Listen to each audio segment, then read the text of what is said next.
Evangelho de Lucas, do capítulo de número 22.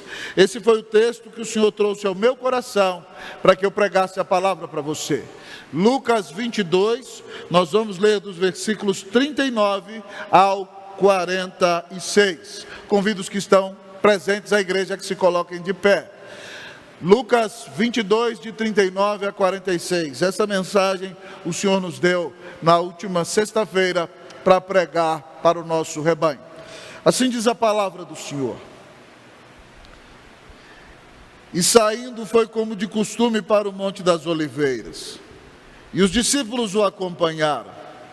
Chegando ao lugar escolhido, Jesus lhes disse: orai para que não entreis em tentação. Ele, por sua vez, se afastou cerca de um tiro de pedra e de joelhos orava, dizendo: Pai, se queres, passa de mim este cálice. Contudo, não se faça a minha vontade, e sim a tua. Então lhe apareceu um anjo do céu que o confortava. E estando em agonia, orava mais intensamente. E aconteceu que o seu suor se tornou como gotas de sangue caindo sobre a terra. Levantando-se da oração, foi ter com os discípulos e os achou dormindo. E disse-lhes: por que estáis dormindo? Levantai-vos e orai, para que não entreis em tentação.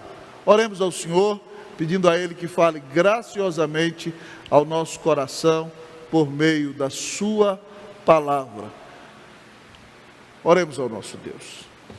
Pai bendito, Pai de amor, nós te glorificamos nessa manhã, nós te adoramos em espírito e em verdade, nós te exaltamos sobre tudo e sobre todos.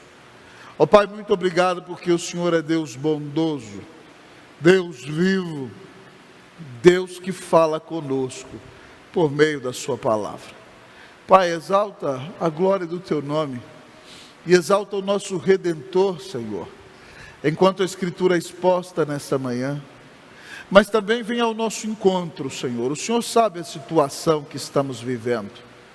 O Senhor sabe, ó Deus, ó Pai, os sentimentos que têm povoado o nosso coração, Senhor Deus, ó Pai, e os pensamentos que têm visitado a nossa mente. Então, Senhor, em nome de Cristo Jesus, impacta-nos com o poder da Tua palavra, para que pensemos como o Senhor quer que pensemos, para que sintamos como o Senhor quer que sintamos, para que oremos, ó Deus, como o Senhor quer que oremos. Senhor, fala conosco, reaviva-nos, restaura-nos. Senhor, se alguém está ouvindo esta mensagem nesta manhã, está dominado pela ansiedade, dominado pela angústia, dominado pela depressão, Senhor, que essa mensagem, Senhor, revigore e restaure essa vida. Ó Deus, nós te pedimos, em nome de Cristo Jesus, o Senhor. Amém. A igreja pode sentar-se. Queridos irmãos e irmãs, no meio dessa semana lá em casa, orando, eu pedi ao Senhor: Senhor, por favor, me dá boas notícias. Porque durante mais de uma semana, amados irmãos, além de todas as notícias ruins que nós já estamos ouvindo no país, eu ouvi todos os dias pelo menos sobre 2 mortes de pessoas próximas a nós, de pessoas que nós amamos, de pessoas chegadas a irmãos do nosso rebanho, ou a familiares ou amigos nossos. Então, durante essa semana eu pedi ao Senhor, falei: Senhor, tem misericórdia de nós, nos dá a bênção de ouvir boas notícias. E para a glória e para a honra do nome do Senhor Jesus, irmão, nessa quinta e nessa sexta-feira, eu tive a bênção de ouvir sobre 3 irmãos curados do coronavírus, que passaram muito mal, 2 deles do nosso rebanho, um irmão e uma irmã. E eu louvei a Deus, amado irmão, porque Deus é bom e Ele responde às nossas orações. Mas ao olhar para este texto da palavra, nós também reconhecemos que esse momento tem sido um momento de grande angústia, um momento de grande desespero. nós vemos muitas pessoas doentes, nós vemos essa enfermidade tão terrível afetando não somente as pessoas idosas, mas agora também as mais jovens. Muitos jovens vêm perdendo a vida. E se você escuta distintos jornais que se ocupam com a realidade verdadeira do país, você sabe que muitas pessoas estão passando fome no Brasil. Muitas pessoas estão desempregadas. Se você assiste alguma reportagem, você vê pessoas chorando, desesperadas, porque não podem trabalhar e não têm o que comer. Então, meus irmãos, nós vivemos dias muito difíceis e precisamos da graça de Deus, da intervenção de Deus, do poder de Deus e da unção do Espírito do Senhor, que fala por meio da palavra para nos fortalecer, nos animar e nos conduzir a olhar para Cristo Jesus. Senão nós seremos tomados pela angústia e pelo desespero, em um momento tão difícil.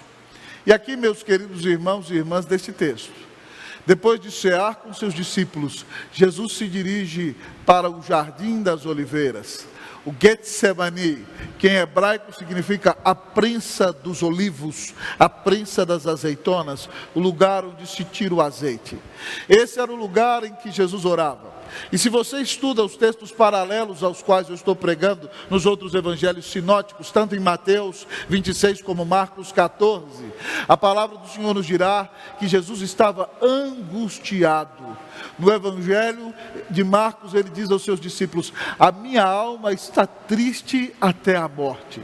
Este foi o momento mais difícil para o coração humano de nosso Senhor e Salvador Jesus Cristo, porque Ele é Deus, totalmente Deus, mas também totalmente homem. E em sua humanidade esse é o momento no qual Ele percebe o peso da ira de Deus. Ele sabe como será pesado o cálice da ira de Deus. E Ele então angustiado, diz um dos outros evangelhos, e o outro diz que a sua alma está triste até a morte. Ele sabe, amados irmãos, que há provações que para nós são inevitáveis. E Ele veio ao mundo para morrer na cruz e pagar os nossos pecados e nos reconciliar com Deus o Pai. Mas o sofrimento, a aflição, a angústia no peito do Senhor Jesus era tremendo. E nesse evangelho de Lucas, no capítulo de número 22, ao encontrar com Jesus no jardim de oração, nós aprendemos como vencer a angústia.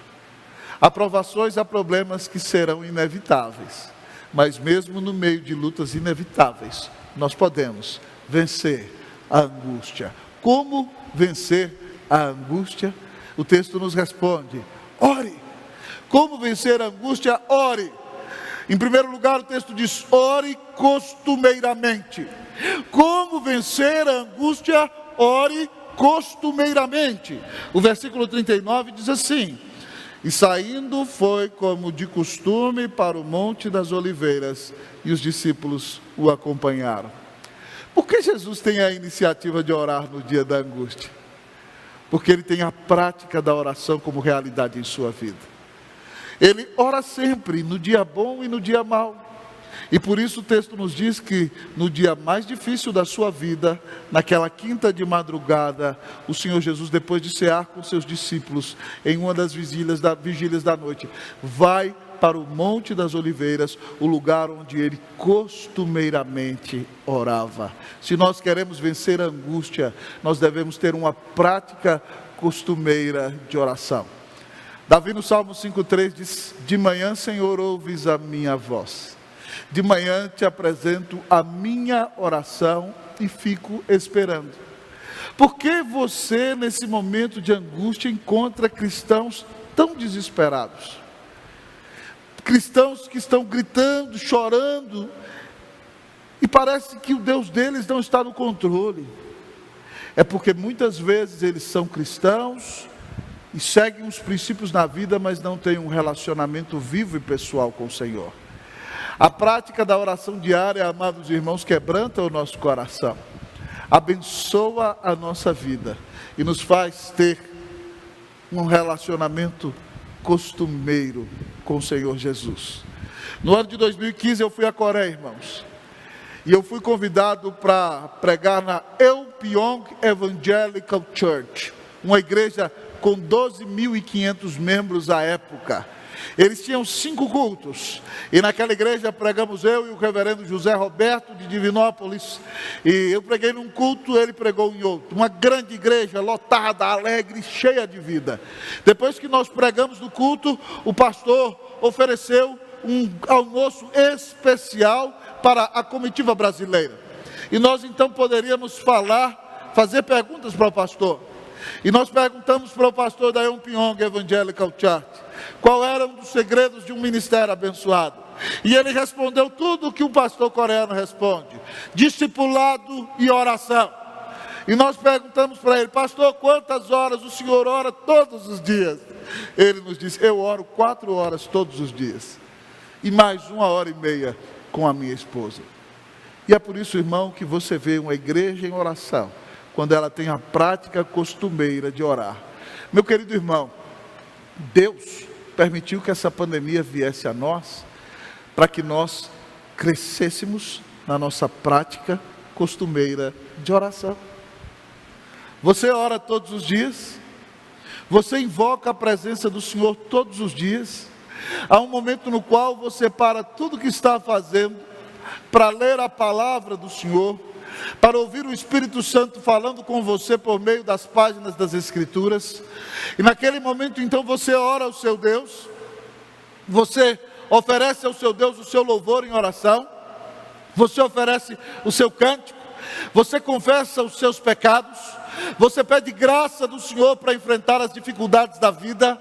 Meu querido irmão, minha querida irmã, o Senhor tem nos chamado nesses dias a termos uma séria prática de oração. Se antes da pandemia você não orava todos os dias, porque vivia como se dependesse do poder do seu próprio braço, está na hora de fazer da oração uma prática costumeira, todos os dias da sua vida. Eu quero desafiar você a orar cada dia da sua vida. Eu tenho a bênção, irmão, de orar todos os dias, mas eu preciso orar muito, muito, muito mais. Mas eu quero desafiar você, além de orar no seu momento de oração, ore em todos os momentos que você puder com a sua família. Pastor, não é só na hora do almoço, não, ore em todas as refeições. Outro segredo que eu quero te dar, quando alguém virar para você e falar assim: ore por mim, nunca fale eu vou orar. Eu tenho muita coisa para fazer, meus irmãos, muita responsabilidade, desafios pastorais na igreja, em outras agências onde trabalhamos, para a glória e para a honra do nome do Senhor. Geralmente quando alguém me pede: pastor, ore por mim, eu oro naquele momento, porque provavelmente eu vou esquecer depois. Então eu quero desafiar você costumeiramente a orar no momento em que alguém pedir a você para orar. Outro detalhe interessante: o que você pode fazer? Telefonou para um familiar, telefonou para um amigo da igreja, conversou com alguém no telefone ou no WhatsApp, faça o seguinte: meu irmão, vamos orar. E se possível, orem os dois. É uma bênção maravilhosa. Se não, ore você mesmo. Se a pessoa, você não consegue falar com ela no telefone, ore por ela no aplicativo, no WhatsApp, ou onde você estiver. Meus irmãos, o Senhor quer nos ensinar a vencer a angústia desses dias. Se nós queremos vencer a angústia desses dias, nós temos que ter uma prática consistente e real de oração. Porque quando nós oramos, nós reconhecemos a nossa fragilidade e dependemos da graça, da bondade e do poder do nosso Deus. Como vencer a angústia? Ore costumeiramente. Como vencer a angústia? Ore propositadamente. Como vencer a angústia? Ore propositadamente.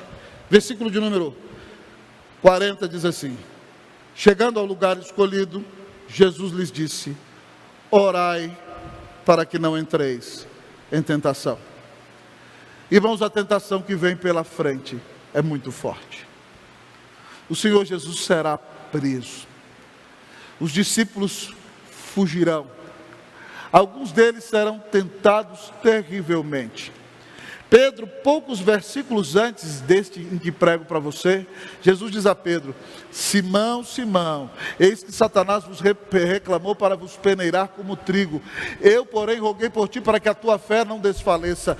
Tu, pois, quando te converteres, fortalece os teus irmãos. Ele disse: eu, Senhor, estou pronto a ir contigo para a morte, Senhor. E não só para a morte, mas eu estou pronto a dar a minha vida para contigo. Eu não sou como os demais. E o Senhor diz para ele: em verdade te digo, antes que o galo cante, tu me negarás 3 vezes. E aqui o Senhor está com Pedro, Tiago e João, mais próximos de si, no Getsemane. Ele convida os seus amigos para orarem com ele. E sabem o que eles fazem? Eles dormem. Eles não são capazes de orar com o Senhor Jesus. Nem aqueles discípulos que eram seus 3 melhores amigos. E o Senhor Jesus é claro para com eles ao dizer: orai para que não entreis em tentação. Para vencer as tentações, irmãos, nós precisamos orar. Pedro não orou, e quando chegaram a ele dizendo se ele conhecia o Senhor Jesus, 3 vezes ele negou o Senhor, a ponto, amados irmãos, de dizer até impropérios, para dizer que não conhecia Jesus. E depois então que ele nega o Senhor, o galo canta, e o Senhor crava nele os seus olhos, e ele sai para chorar amargamente, tudo porque ele não se preparou para vencer a tentação. Nós temos que orar propositadamente. Se nós queremos vencer a angústia, se nós queremos vencer a tentação, se nós queremos vencer as lutas que se levantam diante de nós, nós temos que ser homens e mulheres de joelhos, nós temos que ser homens e mulheres de oração. Se você está enfrentando alguma grande luta, se você está passando por alguma grande tentação, dobre os seus joelhos aí na sua casa e clame a graça do Senhor Jesus. O Senhor já nos prometeu em 1 Coríntios 10, 13: não vos sobreveio nenhuma tentação que não fosse humana. Mas Deus é fiel e não permitirá que sejais tentados além das vossas forças. Pelo contrário, juntamente com a tentação, vos dará saída, de sorte que a possais suportar. O Senhor já prometeu a saída. O Senhor já prometeu a vitória. O Senhor disse que você não vai receber uma tentação sobrenatural, sobre-humana, mas somente dentro da sua capacidade. E Ele disse que vai livrar você. Então agora, meu irmão, só resta que você dobre os seus joelhos e pare de confiar na sua própria capacidade. E busque o Senhor em oração, e Ele vai te dar vitória sobre a tentação, para a glória e para a honra do nome de Jesus.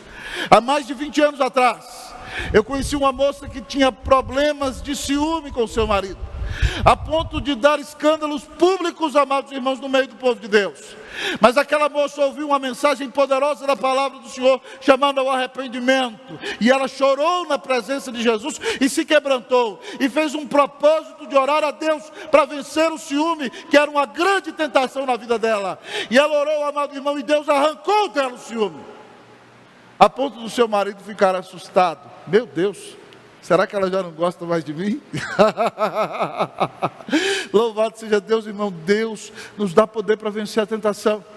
De outra feita, eu conheci uma irmã que frequentava a igreja há anos, mas não conseguia largar o vício do cigarro.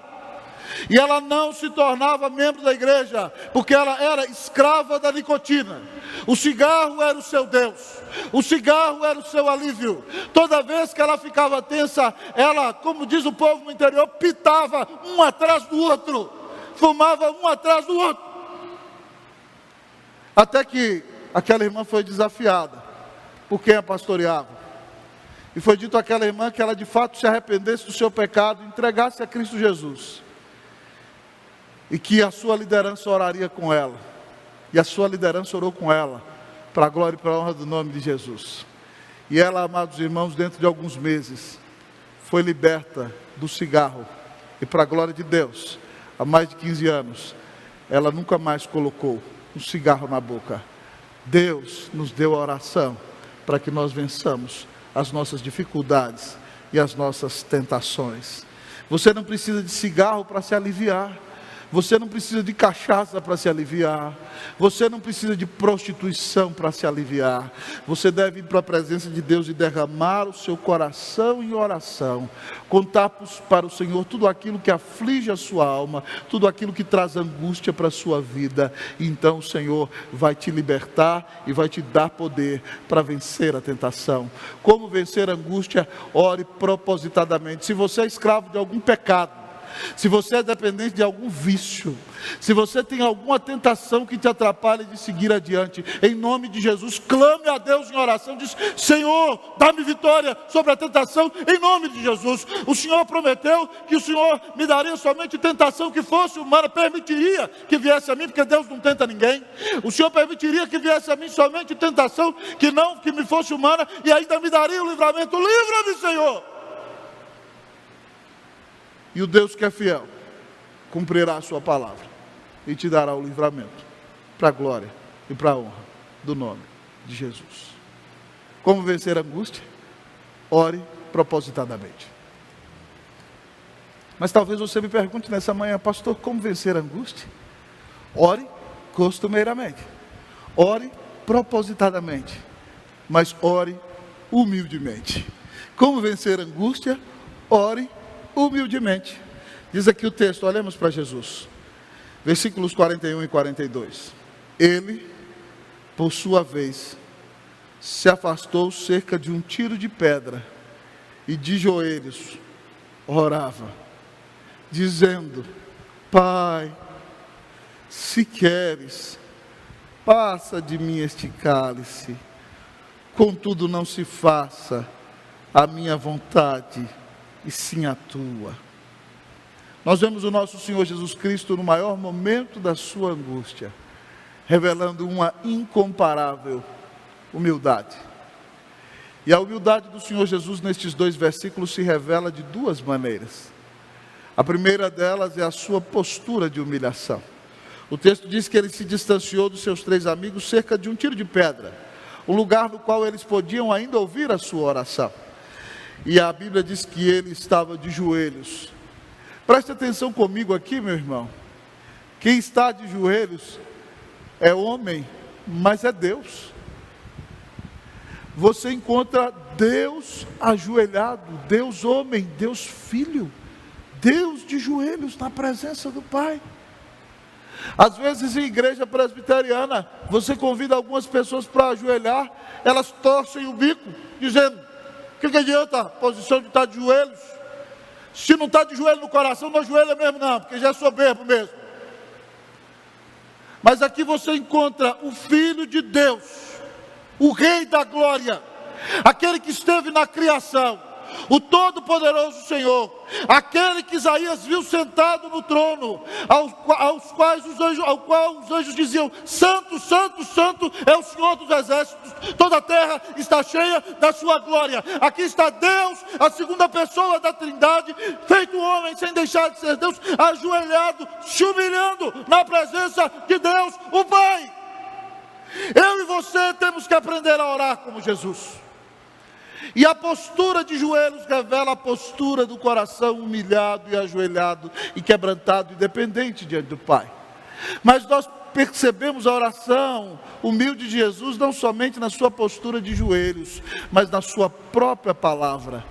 Ele diz o seguinte: Pai, se possível, se queres, passa de mim este cálice, contudo não se faça a minha vontade, e sim a tua. Irmão, Jesus é totalmente Deus, mas é totalmente homem. E é claro que a natureza humana de Cristo vai tremer naquele momento. Porque, querido amigo irmão, Jesus vai beber o cálice da ira de Deus. Algumas pessoas acham que o maior sofrimento do Senhor Jesus foi os tapas que ele levou na face. Alguns acreditam que o pior que lhe aconteceu foi as cusparadas que ele levou no rosto. Outros acreditam que o pior foi aquela coroa de espinhos fincada em sua cabeça. Outros acham que o pior foi aquele chicote com ponta de osso que rasgou a pele do Senhor Jesus. Alguns acham, amado irmão, que foram aqueles pregos fincados em suas mãos e em seus pés. Tudo isso foi um espetáculo terrível, meu querido amigo irmão. Mas infinitamente pior do que isso, era o cálice da ira de Deus que ia cair sobre ele. O que eu merecia sofrer no inferno, ele sofreu na cruz. Todo o mar, todo o oceano da ira do Deus eterno contra o pecado caía sobre ele. Ele sentiria o peso da ira de Deus contra o nosso pecado. Dor intensa, amado amigo e irmão, dor incomparável. E por causa disso ele dizia: se queres, passa de mim esse cálice. Mas ainda assim, amados irmãos, sofrendo o maior de todos os sofrimentos, o inferno da ira de Deus, ele é submisso até o fim quando diz: que se faça a tua vontade e não a minha.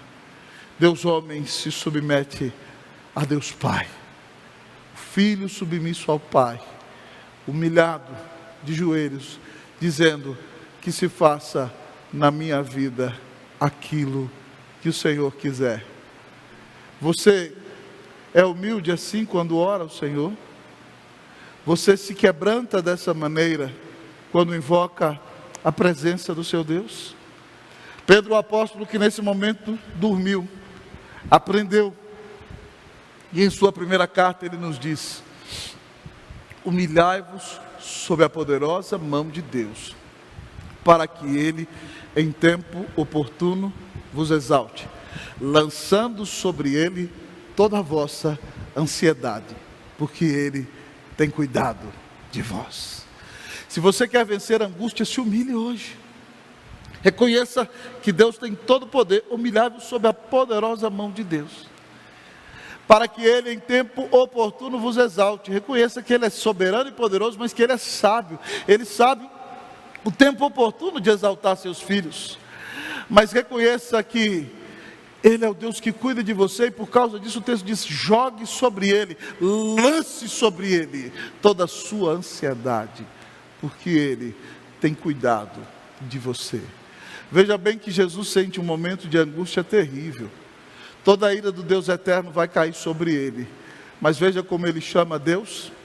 Ele diz: Pai, se possível, passa de mim esse cálice. Ele entende que esse Deus é o seu Pai. No Evangelho de Marcos ele diz: Abba, Pai, papai, papaizinho, tem misericórdia de mim. Se possível, passa de mim esse cálice, mas que se faça a tua vontade e não a minha.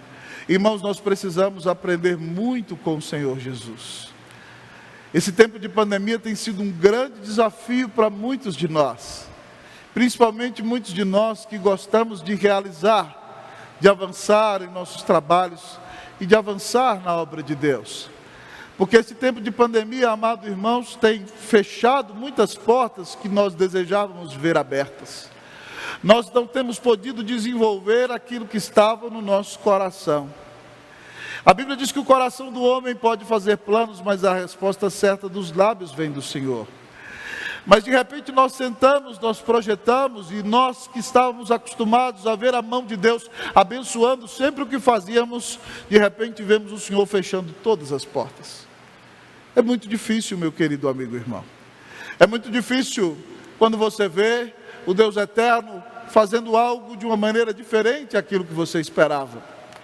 É muito difícil quando você vê o Senhor chamando alguém que você ama, com quem você desejaria estar 5, 10, 15 anos mais. Mas o Senhor disse: é hora de partir. É tremendamente doído, irmãos, para o nosso coração. Não é fácil. Nós somos limitados, nós somos pecadores. Quando você tinha um projeto maravilhoso e Deus fechou todas as portas, e de repente você tinha um emprego, tinha um sonho, perdeu o emprego, acabou o dinheiro, e você não sabe o que vai comer amanhã.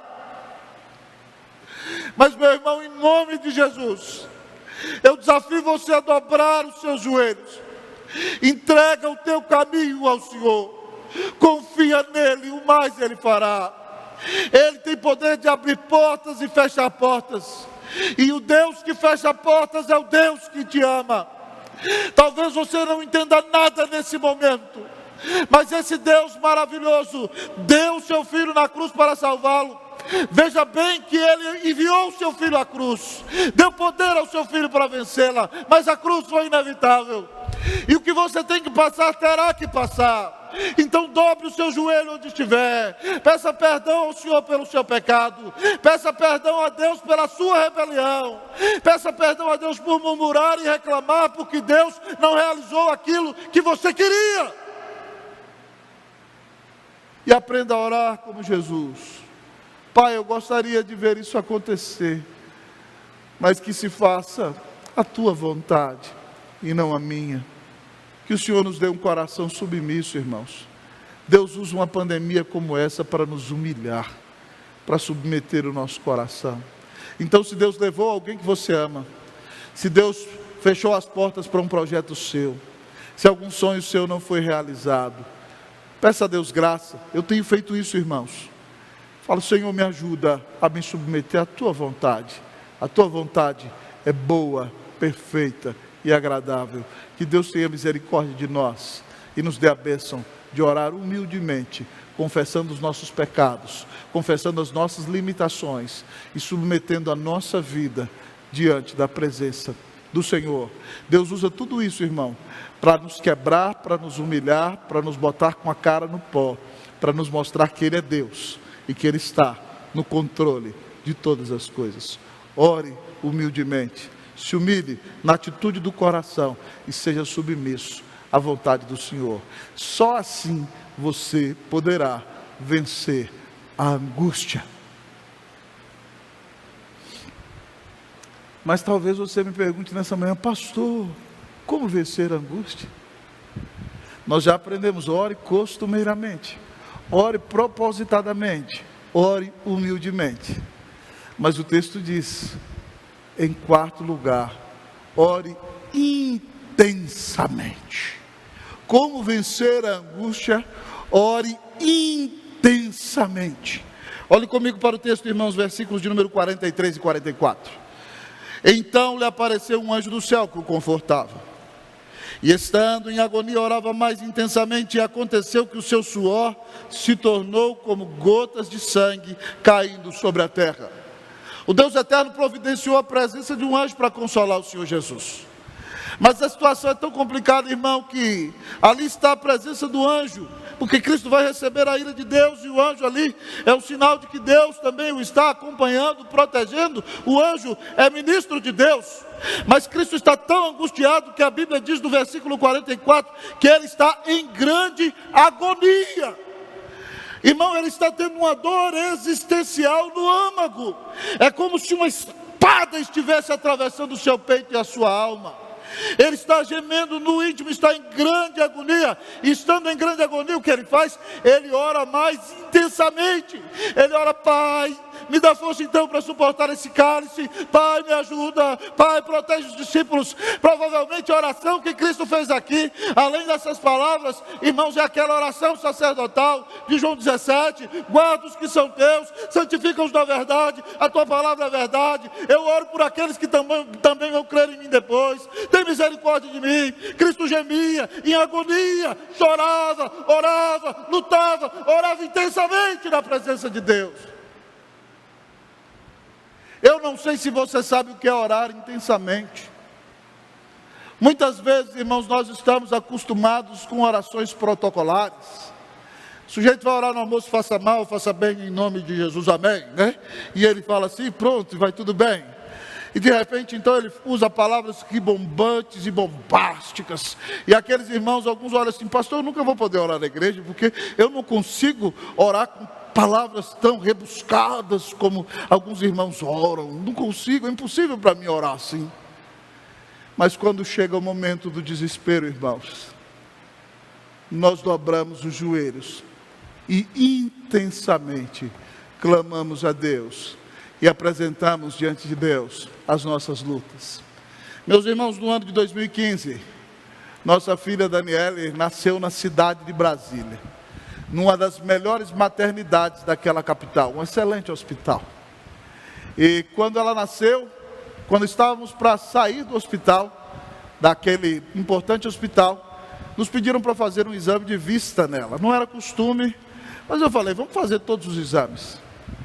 E quando o resultado saiu, irmãos, havia a possibilidade de um sério problema na córnea da Daniele.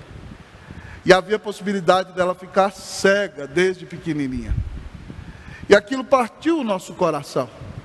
Porque uma importante médica na capital federal tinha nos repreendido num certo aspecto, porque nós estávamos tendo filho já próximo dos 40 anos. E ela disse que a criança correria risco com aquilo. E a tristeza assolou o coração da minha esposa. E eu também fiquei muito triste. E nós fomos para o joelho, irmãos. E em momentos como esse, você aprende a orar intensamente. E no meu quarto eu orava, eu chorava. Eu dizia: Deus, cura minha filha. Tem misericórdia dela. Eu sei que o Senhor é bom, o Senhor não vai deixar de cuidar dela. Se ela tiver qualquer problema na vista, o Senhor vai conduzir a vida dela. Mas Pai, em nome de Jesus, eu chorava, irmãos, eu orava, eu clamava. Quando nós voltamos à médica, a médica ficou tão assustada com o diagnóstico que tirou os livros da estante e foi estudar na nossa frente. foi perplexo, foi um momento de grande dificuldade. E nós oramos. Na próxima vez que voltamos à médica, para a glória de Deus, ela olhou o olho da Daniele e ela não tinha nada. E hoje ela enxerga até mais do que deveria, né, minha filha? Mas, irmãos, naqueles dias nós oramos intensamente. Não havia protocolos, havia angústia, havia lágrimas, havia oração intensa para que Deus curasse nossa filha. Se Deus não tivesse curado, Ele continuaria sendo bom e nós continuaríamos servindo ao Senhor. Mas louvado seja Deus porque Ele curou e ouviu a nossa oração. Louvado seja o nome do Senhor. Esse tempo é um tempo para orar intensamente. Pare tudo que você está fazendo. Dobre o seu joelho na sua cama, no seu quarto. E derrame a sua alma na presença do Senhor. Diga para o Senhor: Senhor, está difícil demais. Senhor, não estou conseguindo. Senhor, me livra de ficar louco, ficar preso em casa o dia inteiro. Tem misericórdia de mim, Senhor. Ajuda aqueles que estão sofrendo, Senhor. Tem misericórdia daqueles que não têm o que comer. Faz de nós bênção para ajudar essas pessoas em nome de Jesus. Pai Santo, também abençoa aqueles que têm seus familiares enfermos. Ah, Deus, cuida do coração dos enlutados. Senhor, abençoa os nossos médicos. Cuida dos nossos enfermeiros. Senhor, abençoa, Deus, ó Pai, este país. Tem misericórdia, intervém nessa nação, restaura-nos, Deus, em nome de Jesus. Permita que o seu evangelho seja pregado. Senhor, traz de volta o culto. O teu povo se reúne para te adorar. É o momento em que tua noiva tem comunhão contigo. E agora nós estamos exilados em nossa casa. Nós sentimos saudade, Senhor, de estarmos juntos no corpo de Cristo, ceando em tua mesa, te adorando em espírito e em verdade. Ore intensamente, meu irmão. Ore, clame, chore, bata na porta do céu em oração. Que Deus escute a sua oração em nome de Jesus.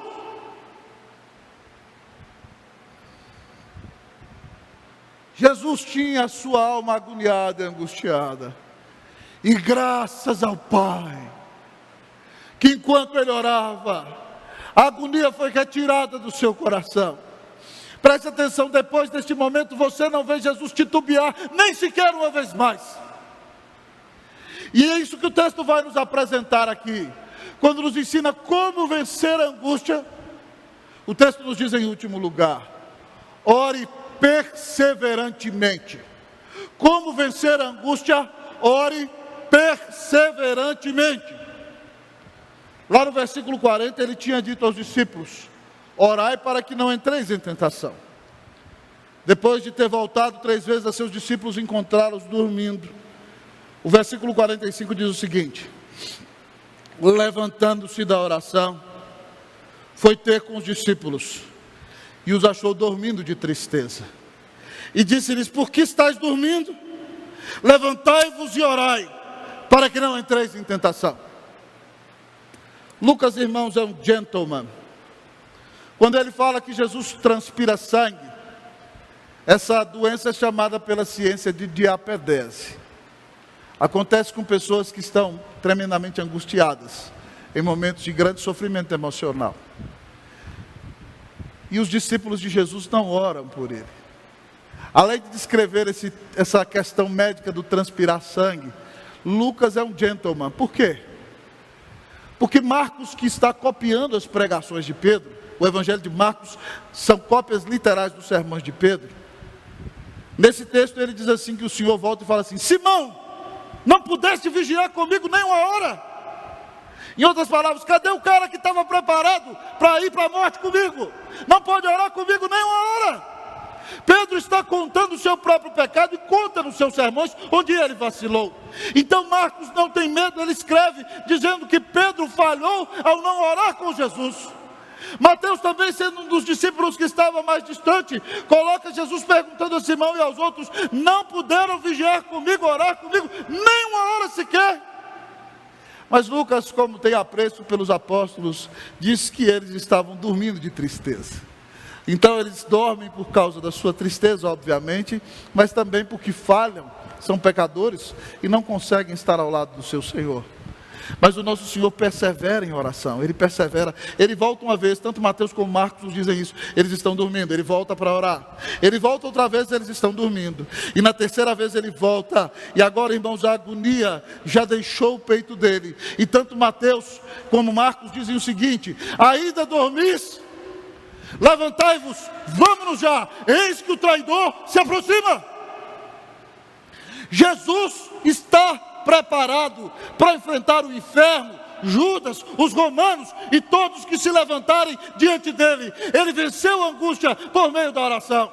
Tanto é que quando aquela turba chega no jardim, cheia de tochas, perguntam por Jesus o Nazareno, ele responde: eu sou. E aquilo, irmão, eu imagino que é como um rugido do grande leão, porque eles caem no chão na hora que ele fala aquilo.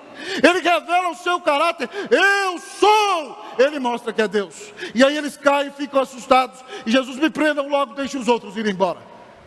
Até para prendê-lo ele tem que mandar prender. Louvado seja o Senhor. Ele é o Rei da glória, Ele é o Todo-Poderoso Senhor.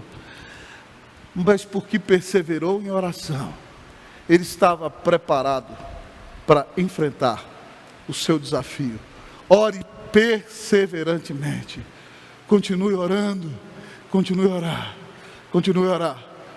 Eu gosto muito daquele cântico das crianças que diz: e se a resposta demorar, continue a orar, continue a orar, continue a orar, continue a orar, até a resposta chegar. Continue a orar, continue a lutar, persevere em oração. Jesus venceu a agonia e foi preparado para enfrentar a cruz e todos os desafios, quando estava em oração, na presença do seu Pai. Que você continue orando e perseverando para a glória e para a honra do nome de Jesus. Lá no início dos anos 2000, irmãos, eu era pastor em Santiago, eu tenho esse livro em espanhol. Eu li o livro do reverendo Jim Cymbala, Fogo Vivo, Vento Fresco. Jim Cymbala é o pastor do Tabernáculo Metropolitano do Brooklyn, esposo da grande regente Carol Cymbala. E eles começaram uma igreja centrada na adoração. Pastor Silas conhece muito bem, né? Você assiste os vídeos, cânticos que nós cantamos, eles cantam com corais de 200 pessoas, algo impactante, cânticos que nos chamam à adoração e ao quebrantamento. É uma igreja de muita adoração e pregação da palavra. E lá no início, no final da década de 90, a filha mais velha do Jim Cymbala e da Carol resolveu abandonar o evangelho. Os jovens nos Estados Unidos, quando fazem 17 anos, 18 anos, a época de ir para a faculdade, eles vão para qualquer lugar. Já são donos do seu nariz e fazem o que se lhes dá na cabeça. E aquela moça saiu da casa dos pais e foi para o mundo, vivendo uma vida de pecado, vivendo uma vida em que se prostituía, em que falhava, envolvida com as coisas deste mundo. E no dia em que ela fez 18 anos, ela bateu a porta da casa e falou: estou indo, e não quis mais contato com ninguém. E aquilo foi uma angústia terrível para o coração do pastor. E o pastor Jim e a Carol oraram durante meses e meses. E ele ia pregar todos os domingos com angústia na alma. Algumas vezes pensava: meu Deus, será que eu tenho que continuar? Minha própria filha abandonou os teus caminhos. E diz que um dia depois do ensaio do coral, na segunda-feira à noite, o pastor, muito triste, quebrantado, os membros do coral da igreja se reuniram e disseram: pastor, hoje nós vamos orar pelo senhor. Essa luta não é só a luta do senhor e da Carol, essa é a luta da nossa igreja. E eles se reuniram em volta do pastor e da Carol e oraram intensamente pelo pastor Jim e pela Carol. E o pastor disse que teve paz no coração depois daquele momento, e a angústia deixou a sua alma. 2 dias depois, ele estava em sua casa, no seu gabinete pastoral de casa, orando. E quando a mãe está lá embaixo, a mãe vê a filha entrar correndo dentro de casa. E nem falou nada com a mãe, se dirigiu correndo para o gabinete pastoral. E chegando lá, ajoelhou-se aos seus pés e perguntou: pai, o que aconteceu há 2 dias atrás? O que aconteceu, Pai? Fala para mim, Pai. Porque eu estava longe do Senhor. E veio uma convicção de pecado terrível na minha vida, Pai. E eu tive que confessar o meu pecado. E lá onde eu estava, vivendo longe do Senhor, amaziado com um moço, vivendo uma vida de pecado, o Senhor me visitou. E eu ajoelhei ali e confessei o meu pecado. E abandonei a vida de pecado. E arrumei tudo, Pai. E hoje eu estou de volta aqui para casa. Se o Senhor me aceitar, eu estou de volta aqui na minha casa. E o pai abraçou, a mãe abraçou. Eles ajoelharam e oraram e contaram para aquela filha que 2 dias antes a igreja do Senhor orou. E o Senhor ouviu, porque aquele povo perseverou em oração. Irmãos, é tempo de perseverar em oração. Ontem nós tivemos uma reunião de oração maravilhosa pelo Zoom da nossa igreja. Abençoadora. Primeira coisa que eu sentei aqui do meu lado, aqui na cadeira, aqui na frente, o pastor Camargo falou: que reunião de oração abençoada ontem, reverendo. Irmãos, é tempo de oração. Eu quero desafiar você, pai, mãe, a orar em casa. Mãe, é hora de chamar os filhos para orar. Pais, é hora de nós orarmos juntos como família. É hora de termos o nosso momento devocional, pelo menos uma vez por semana. Mas que o Senhor nos permita tê-lo outras vezes, outros dias, para a glória e para a honra do nome do Senhor. É hora de você se envolver e orar. Orar com irmãos, orar com amigos da igreja. Pegar o telefone, ligar para um presbítero, para um diácono, para alguém próximo de você e orar. No próximo sábado de manhã, é hora de orar conosco aqui no Zoom, na nossa igreja. Essa semana que vamos ter programação de Páscoa, ouvir as mensagens todas as noites e depois orar, continue lutando, continue orando, continue perseverando, e nós veremos Deus nos preparando, nos dando vitória sobre a angústia e nos dando força para enfrentarmos todas as lutas que tivermos diante de nós. Que Deus nos dê vitória sobre a angústia, em nome de Jesus. O nosso rei se levantou, deu a vida na cruz e pagou os nossos pecados. Ressuscitou e venceu a morte. E todo aquele que se arrepender dos seus pecados, neste dia, ouvindo esta mensagem, reconhecer que é pecador e tem vivido longe de Deus, e crer em Jesus Cristo como seu único Senhor e Salvador, e dizer a Deus: Pai, eu creio que Jesus Cristo é o Filho de Deus, que morreu na cruz para me salvar. Eu me arrependo dos meus pecados e o recebo como meu único Senhor e Salvador. Quem receber a Cristo assim terá a vida eterna. Que você se arrependa e creia em Jesus, que não somente orou por você, deu a vida na cruz para te salvar, e intercede por você diante do Pai, até o dia de hoje. No final desta mensagem, meu querido irmão, minha querida irmã, eu quero desafiá-la a clamar a Deus pela sua vida. Deus mandou essa pandemia para que você dependa mais dEle, para que você se volte para a presença dEle, para que você clame a face do Senhor em oração. Você está angustiado? Você está entristecido? Você está deprimido, cabisbaixo, ensimesmado, macambúzio? Como vencer a angústia? Ore costumeiramente, ore propositadamente, ore humildemente, ore intensamente, ore perseverantemente, ore que Deus nos dê vitória contra a angústia, através da nossa vida de oração. Que Deus faça de você um homem de oração, que Deus faça da irmã uma mulher de oração, que Deus faça das nossas famílias de oração, que Deus faça da nossa igreja uma igreja de oração, que Deus nos dê um reavivamento de oração, em nome de Jesus, amém.